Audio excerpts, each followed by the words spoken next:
छात्रों, पिछले भाग में हमने निष्कर्षण के एक मुख्य प्रकार परिवर्तन के विषय में चर्चा की। अब हम यहाँ प्रतिवर्तन के विषय में चर्चा करेंगे। यह भाग भी बोर्ड परीक्षा एवं अन्य प्रतियोगी परीक्षा की दृष्टि से बहुत ही महत्वपूर्ण है। प्रतिवर्तन: जब किसी तर्क वाक्य के उद्देश्य पद को बिना बदले उसके विधेय पद का पूरक व्याघाती बनाकर तर्क वाक्य का गुण बदल देने पर जो नया तर्क वाक्य प्राप्त होगा वह प्रतिवर्तन कहलाएगा। 3 बातें हैं: उद्देश्य पद को बिना बदले, विधेय पद में व्याघाती लगाते हैं और उसके गुण को बदल देते हैं पर जो नया तर्क वाक्य प्राप्त होता है वह प्रतिवर्तन कहलाएगा। यहाँ एक नया शब्द आया है पूरक। पूरक यानी व्याघाती का अर्थ किसी पद में अ लगाने से है। अ का मतलब नॉन। जैसे मर्त्य का पूरक अमर होगा किंतु अमर का पूरक अमर होगा। चूंकि निषेध का निषेध डबल निगेशन स्वीकारात्मक निगेशन का इक्वल टू क होगा, इसीलिए अमर का पूरक मर्त्य होगा। जैसे कहा जाए कि राम अमर नहीं है का अर्थ होगा राम मरणशील है। जिस तर्कवाक्य का प्रतिवर्तन किया जाता है उसे प्रतिवर्त्य तथा प्रतिवर्तन से प्राप्त निष्कर्ष को प्रतिवर्तित कहते हैं। यानी कि 2 नए शब्द हैं, प्रतिवर्त्य और प्रतिवर्तित। अब हम प्रतिवर्तन के नियम के विषय में संक्षेप में विचार करेंगे। पहला नियम: प्रतिवर्तित तर्क वाक्य का उद्देश्य पद वही रहता है जो प्रतिवर्त्य का है, यानी कि उद्देश्य पद नहीं बदलता है। दूसरा नियम है प्रतिवर्तित तर्क वाक्य का विधेय पद प्रतिवर्त्य के विधेय पद का पूरक पद होगा, यानी कि वो व्याघातक पद, विधेय पद क्या हो जाएगा, व्याघातक हो जाएगा। तीसरा नियम है प्रतिवर्त्य का गुण प्रतिवर्तित में बदल जाता है, यानी कि उसका गुण बदल जाएगा। स्वीकारात्मक है तो निषेधात्मक हो जाएगा, निषेधात्मक है तो स्वीकारात्मक हो जाएगा। और आखिरी नियम है प्रतिवर्त एवं प्रतिवर्तित तर्कवाक्य का परिमाण एक समान रहता है, अर्थात परिमाण नहीं बदलता है। इस प्रकार नियम में, प्रतिवर्तन के नियम में 4 मुख्य बातें नजर आईं। उद्देश्य पद नहीं बदलना है, दूसरा है विधेय पद में व्याघातक या पूरक का प्रयोग करना है, तीसरा है उसके गुण को बदल देना है और चौथा है उसका परिमाण एक समान होगा। यानी कि यदि सर्वव्यापी है तो सर्वव्यापी ही रहेगा प्रतिवर्तित में भी, और अंशव्यापी है तो वह अंशव्यापी ही रहेगा। अब प्रतिवर्तन के उपयुक्त नियमों का प्रयोग करते हुए हम चारों तर्क वाक्य ए, ई, आई और ओ का प्रतिवर्तन इस प्रकार करेंगे। नंबर 1, ए तर्क वाक्य का प्रतिवर्तन। ए तर्क वाक्य का प्रतिवर्तन ई तर्क वाक्य में होगा। जैसे प्रतिवर्त्य है सभी संत नेता हैं, ये ए तर्क वाक्य हमारा। इसका प्रतिवर्तित रूप होगा कोई संत अनेता नहीं है। इसे कैसे बनाया गया है देखिए, इसका उद्देश्य पद संत है और प्रतिवर्त का उद्देश्य पद संत है, प्रतिवर्तित में भी संत है, यानी कि उद्देश्य पद नहीं बदला गया है। और विधेय पद नेता है, इसमें पूरक अ का प्रयोग किया गया है। और तीसरा नियम था उसका गुण, यहाँ पर स्वीकारात्मक का गुण है और ये गुण क्या है, निषेधात्मक का है। और चौथा नियम के हिसाब से ये सर्वव्यापी तर्कवाक्य ए भी है और सर्वव्यापी तर्कवाक्य ए भी है, यानी कि परिमाण नहीं बदला गया है। उपयुक्त प्रतिवर्त तर्कवाक्य ए का प्रतिवर्तन नियमों के आधार पर करने पर ई तर्कवाक्य में होता है। अब हम आगे बढ़ते हैं अपने दूसरे तर्कवाक्य की ओर। ई तर्कवाक्य का प्रतिवर्तन।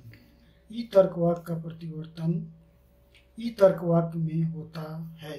जैसे प्रतिवर्त लेते हैं कोई वाक्य, कोई संत नेता नहीं है, ये ई तर्कवाक्य है।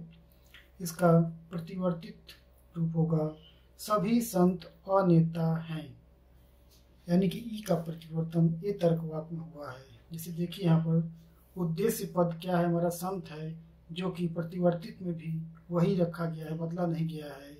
और विधेय पद यदि नेता है उसमें पूरक अ लगा दिया गया है और ये तर्क वाक्य निषेधात्मक है, और तो यहाँ पर इसको स्वीकारात्मक बना दिया गया है। और परिमाण दोनों ही तर्क वाक्यों में सर्वव्यापी है। उपयुक्त प्रतिवर्त तर्क वाक्य ई का प्रतिवर्तन ए तर्क वाक्य में किया गया है। अब हम तीसरे नियम की ओर बढ़ते हैं, आई तर्क वाक्य का प्रतिवर्तन। आई तर्क वाक्य का प्रतिवर्तन नियमतः ओ तर्क वाक्य में होता है। जैसे प्रतिवर्तन कुछ संत राजा हैं, ये हमारा आई तर्क वाक्य है। इसका प्रतिवर्तित रूप होगा कुछ संत और राजा नहीं है। यहाँ पर समझते हैं, यहाँ पर प्रतिवर्त तर्क वाक्य का उद्देश्य पद संत है और प्रतिवर्तित का भी संत, यानी कि उद्देश्य पद एक ही होता है। विधेय पद राजा है, इसमें पूरक लगा दिया गया है और इसे अराजा बना दिया गया है। और इसका गुण स्वीकारात्मक है और इसका गुण को बदल दिया गया है, और ये गुण क्या है, निषेधात्मक है। और परिमाण प्रतिवर्त का भी अंशव्यापी है और प्रतिवर्तित का भी अंशव्यापी है। इस प्रकार आई तर्क वाक्य को ओ तर्क वाक्य में प्रतिवर्तित कर दिया गया है। अब हम अपने आखिरी तर्क वाक्य ओ तर्क वाक्य का प्रतिवर्तन के विषय में जानेंगे।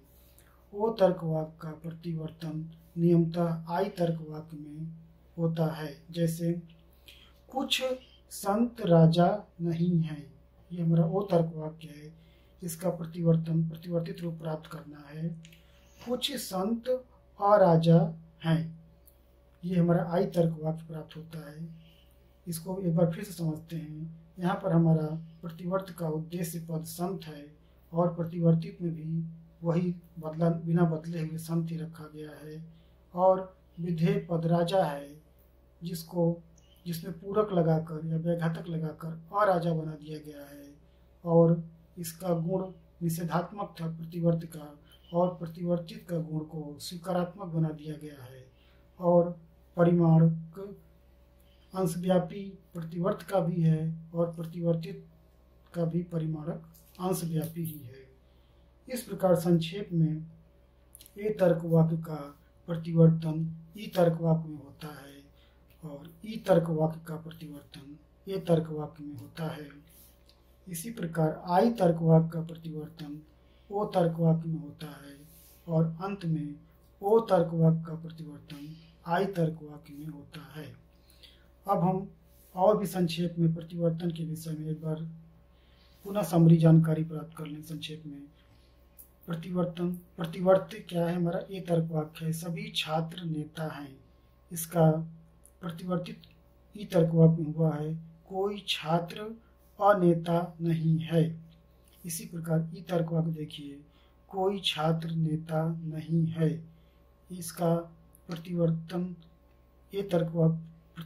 ए तर्क वाक्य में होगा सभी छात्र अनेता हैं। तीसरा है आई तर्क वाक्य है कुछ छात्र नेता हैं। इसका प्रतिवर्तित रूप ओ तर्क वाक्य में होगा कुछ छात्र अनेता नहीं हैं। ओ तर्क वाक्य है कुछ छात्र नेता नहीं हैं। इसका प्रतिवर्तन करने के लिए प्रतिवर्तित रूप आई तर्क वाक्य होगा कुछ छात्र अनेता हैं। इसे संक्षेप में आप एक बार समझ लेंगे और हम पिछले भाग का एक बार पुनः रिवीजन प्रतिवर्तन का संक्षेप में कर रहे हैं, उसे भी आप ध्यान कर लेंगे तो आपको परिवर्तन और प्रतिवर्तन का एक बार संक्षेप में अंतर भी समझ में आ जाएगा। इसे देख लीजिए। परिवर्तन ये तर्क वाक्य है सभी छात्र नेता हैं। इसका हम जानते हैं कि परिमित परिवर्तन आई तर्क वाक्य में होता है और जो परिमित परिवर्तन होगा वो होगा कुछ नेता छात्र हैं, यानी कि इसमें उद्देश्य विधेय की जगह चला गया है और विधेय पद उद्देश्य की जगह आ गया है और परिमाणक सर्वव्यापी से इसका अंशव्यापी बन गया है क्योंकि परिमित परिवर्तन होता है। दूसरा तर्क वाक्य ई, कोई छात्र नेता नहीं है, इसका परिवर्तन होगा कोई नेता छात्र नहीं है, ये भी ई तर्क वाक्य ही होगा। और तीसरा तर्क वाक्य है कुछ छात्र नेता हैं, इसका भी परिवर्तित रूप होगा कुछ नेता छात्र हैं। और आखिरी तर्क वाक्य है कुछ छात्र नेता नहीं हैं, इसका परिवर्तन या परिवर्तित रूप संभव नहीं होता है क्योंकि इसमें अव्याप्त पद को व्याप्त करने का दोष होता है। इस प्रकार हमारा यह भाग समाप्त हुआ। धन्यवाद।